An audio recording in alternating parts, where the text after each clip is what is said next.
Hello friends, आज video मु आप सहित डिस्कसन करने को जाऊँगी जो ओपीएससी पीजीटी जो रिजल्ट जो आसुना 20 मे रे पिला माने डिसाइड करछंती जे ओपीएससी ऑफिस जिबे एवं रिजल्ट संपर्क रे बुझिकी आसीबे।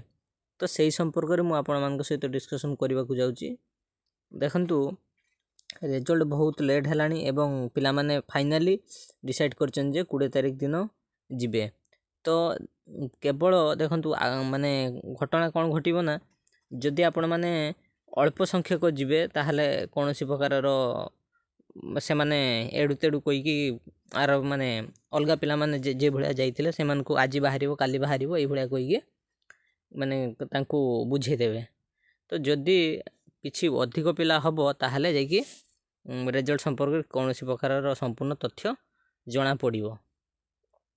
तेणु आपण माने जेते रु जेते अधिक हबो पिला माने निज माने आसीबाकू चेष्टा करिवे एवं सकाळुआ माने 10टा 10:30 मध्य रे ऑफिस आगरे जाइकी समस्ते शांतिपूर्ण भाव में पचारे जे आमर रिजल्ट केबे कौन बाहरुची। तो सेथि पई मध्य मु गुटे ग्रुप करिची जो थरे जहार लिंक मु डिस्क्रिप्शन में दे दूची, सेथरे जाई आपण माने जॉइन करि परिबे जो माने चाहुचंती। तो देखंतु जदि आपण माने समस्ते मिसिबे ताहले रिजल्ट केबे कौन बाहरिबो जणा पड़िबो। तो कौन होउची सेटा 20 तारिख दिन ही आपण माने जानि परिबे। तो ग्रुप रे जॉइन करंतु एवं समस्ते आसीबा को ट्राई करंतु।